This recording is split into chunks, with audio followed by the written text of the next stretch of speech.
अस्सलाम वालेकुम नाज़रीन, मैं हूँ आपका मेज़बान खालिद जमील और आप देख रहे हैं मेरा यूट्यूब चैनल। दो बड़े अहम सवालात आज तमाम दिन गर्दिश करते रहे। हम कोशिश करेंगे कि उसके आपको कानून और आइन के तनाज़ुर में कुछ जवाब ढूँढने की कोशिश करें। पहला सवाल ये था कि क्या बल्ले के निशान की बहाली और इमरान खान को जो मुकदमात या सज़ाओं का सामना है, उस हवाले से सदर मुमलिकत आइंदा चंद दिनों में कोई सरप्राइज़ दे सकते हैं। तो उनके पास कानूनी और आइनी क्या ऑप्शन मौजूद हैं कि वो कोई ऐसा फैसला दें जिसके नतीजे में पाकिस्तान तहरीक इंसाफ या इमरान खान को कोई रिलीफ मिल सके और बल्ले का निशान भी उनको मिल जाए। एक ये सवाल, और दूसरा, इमरान खान साहब ने आज अडयाला जेल में समाअत के दौरान कुछ मीडिया पर्सन से जो गुफ्तगू हुई उसके अंदर चीफ जस्टिस ऑफ पाकिस्तान मोहतरम काजी फाइज ईसा साहब को एक पैगाम भेजा है। क्या उस पैगाम के नतीजे में पाकिस्तान तहरीक इंसाफ जो बल्ले के निशान के हवाले से 3 रुकनी बेंच का फैसला था, उस हवाले से नज़रसानी की एक अपील भी दायर करने का सोच रही है, और बाज़ लोगों का ख्याल है कि उस अपील में भी पाकिस्तान तहरीक इंसाफ को कुछ रिलीफ मिल सकता है। तो उस अपील में रिलीफ के क्या इम्कानात हैं और इमरान खान साहब का जो पैगाम है वो कितना अहम हो सकता है। तो ये 2 सवाल हैं। जहाँ तक सदर पाकिस्तान डॉक्टर आरिफ अलवी के सरप्राइज़ का मामला है, और ये खुद पीटीआई के अंदर जो सर्कल है वहाँ पर भी ये बातचीत चलती रही, सोशल मीडिया के ऊपर भी आपने ये चीज़ें सुनी होंगी कि सदर पाकिस्तान जो है कि वो कोई बड़ा सरप्राइज़ दे सकते हैं। और ऐसे हालात में जब शेर अफजल मरवत साहब कराची गए और वहाँ पे उन्होंने सदर अलवी के बारे में जो रिमार्क्स दिए कि उनका पीटीआई के साथ जो ताल्लुक या जो मामला है उसके तनाजुर में फिर ये जो खबरें आ रही हैं ये बड़ी मानी खेज हैं। सदर पाकिस्तान के पास आइन के आर्टिकल 45 के तहत एक ऐसा इख्तियार है जिसके नतीजे में वो किसी भी पाकिस्तान के शहरी को या किसी भी मुल्जिम या मुजरिम को ना सिर्फ उसकी सज़ा माफ़ कर सकते हैं, उसकी सज़ा में कमी कर सकते हैं, उसकी सज़ा को मुअत्तल कर सकते हैं, बल्कि उसके खिलाफ जो जुर्म या जो इल्ज़ाम है वो उसको भी ख़त्म कर सकते हैं। और उनको ये आइन ने, आर्टिकल 45 ने उनको ये पावर दी है। इस तनाज़ुर में बाज़ लोगों का ख्याल है कि अगर पाकिस्तान तहरीक इंसाफ को सुप्रीम कोर्ट से या इलेक्शन कमीशन से इंसाफ नहीं मिल रहा, और सुप्रीम कोर्ट में भी जिस अंदाज के अंदर पाकिस्तान तहरीक इंसाफ ने लेवल प्लेइंग फील्ड की जो पिटिशन फाइल की थी वो वापस ली, और ये कहते हुए लतीफ़ खोसा साहब ने कि हम तो लेवल प्लेइंग फील्ड लेने आए थे लेकिन हमसे फील्ड ही छीन लिया, और उनसे इंतखाबी निशान लेने के बाद जो है कि उनकी पार्टी और उनके जो मेंबर्स हैं वो तितर बितर हुए हैं, और डायरेक्ट 230 के करीब नशिस्तें जो मखसूस नशिस्तें होती हैं उससे महरूम किया गया है। तो ये एक इस हवाले से भी बड़ी अलार्मिंग सिचुएशन थी। ये सिर्फ सुप्रीम कोर्ट ऑफ पाकिस्तान में नहीं बल्कि पेशावर हाई कोर्ट में भी जो पाकिस्तान तहरीक इंसाफ ने पिटीशन फाइल की हुई थी इलेक्शन कमीशन के खिलाफ तौहीन अदालत की, वो भी विड्रॉ कर ली गई है। तो ये एक इस चीज़ की भी अक्कासी करती थी कि अगर पाकिस्तान की सबसे बड़ी सियासी जमात अगर वो अदलिया के ऊपर अदम एतमाद करके अपनी पिटीशंस ही वापस ले रही है, तो फिर पाकिस्तान के निज़ाम अदल और पाकिस्तान की इस इलेक्शन प्रोसेस की जो शफाफियत है उसके ऊपर एक बहुत बड़ा क्रेडिबिलिटी का क्वेश्चन पैदा हो जाएगा। इस तनाजुर में आज दिन भर ये खबरें भी गर्दिश करती रही इस्लामाबाद के अंदर कि शायद सुप्रीम कोर्ट ऑफ पाकिस्तान में कुछ और मुअज़्ज़ज़ जज साहबान भी इस्तीफ़े दे सकते हैं। तो ऐसे हालात में प्रेसिडेंट जो है कि क्या अपना ये पावर यूज़ करेंगे या नहीं करेंगे कि उनसे पहले ही उनके ऊपर इल्ज़ामात हैं कि वो पार्टी के लिए कुछ काम नहीं कर रहे, या पार्टी के लिए जो कॉन्स्टिट्यूशनल किरदार है उनको अदा करना चाहिए वो नहीं कर पा रहे। जबकि पीडीएम से वाबस्ता जो जमातें हैं जब जब भी प्रेसिडेंट ने कोई ख़त लिखा या कोई इश्यूज़ रेज़ किए इंसानी हकूक़ के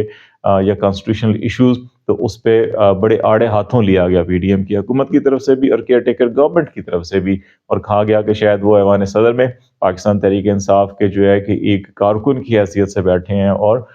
उनके लिए वहाँ पे वो काम कर रहे हैं, और इन हालात में उनसे मुतालबा भी किया गया था कि वो मुस्ताफ़ी हों।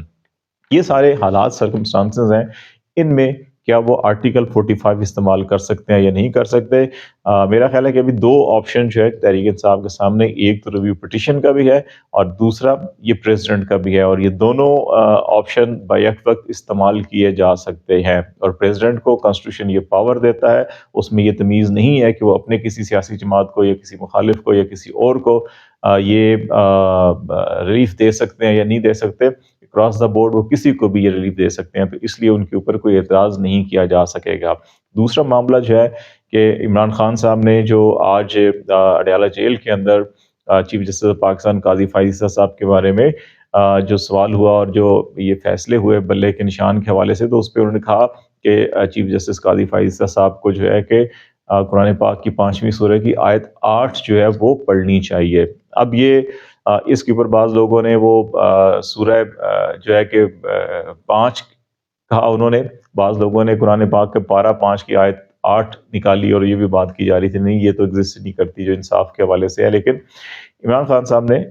جو کہا تھا سورہ 5 جو ہے کہ وہ المائدہ سورت ہے، اور اس کی آیت 8 جو ہے وہ انصاف سے متعلق ہے، وہ گواہی سے متعلق ہے، جس میں رب کریم جو ہے کہ وہ اپنی تمام انسانوں سے یہ کہہ رہے ہیں کہ وہ حق اور سچ کے لیے گواہی جو ہے کہ وہ دیں، اور پھر انصاف کے تقاضوں کو جو ہے کہ وہ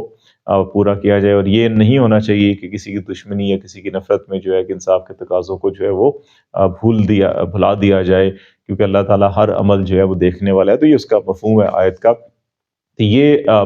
پیغام تھا، اور اس کے ساتھ یہ بھی آج اڈیالہ جیل کے اندر جو 2 چیزیں اور وہاں پہ بڑی اہم ڈسکس ہوئی، ایک تو امیدواروں کی فہرست کے حوالے سے عمران خان نے بڑی اس چیز پر اطمینان کا اظہار کیا جب ان کو بتایا گیا کہ اگرچہ نشانات بہت مختلف ہیں، بڑے امبیرسنگ بھی ہیں بعض، لیکن اس کے باوجود ووٹرز نے خود جو ہے کہ وہ نشانات ڈھونڈ ڈھونڈ کے جو ہے کہ اس کی کمپین چلا رہے ہیں، امیدواروں کو کمپین کی ضرورت نہیں پڑی، جس پر عمران خان نے یہ بھی کہا کہ یہ پہلا الیکشن ہوگا کہ جس میں امیدوار ووٹرز کی تلاش میں نہیں بلکہ ووٹرز جو ہیں وہ خود امیدوار کی تلاش میں ہوں گے۔ تو اس تناظر میں یہ چیز بھی ایک زیر غور آئی کہ اس کے خلاف جو کانسٹیٹیوشنل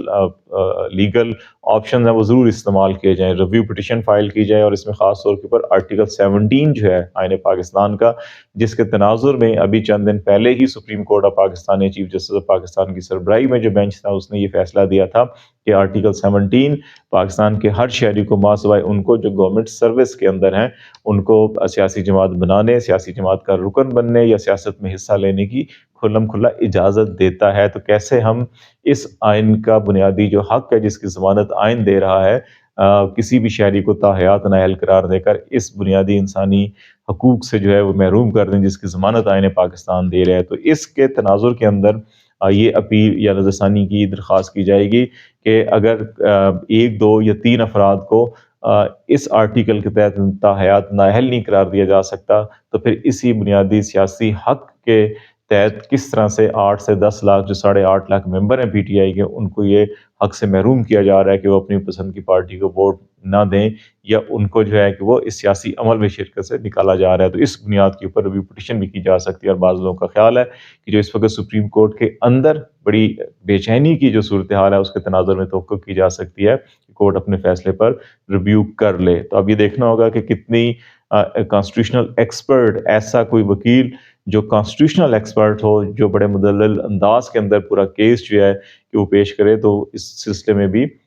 پی ٹی آئی کو ریلیف مل سکتا ہے۔ دن بہت تھوڑے ہیں، لیکن لیٹس سی اگلے 2-4 دنوں کے اندر چیزیں واضح ہو جائیں گی، آپ کو آگاہ کرتے رہیں گے۔ فی الحال خالد شمیل کو اجازت دیجیے، اللہ حافظ۔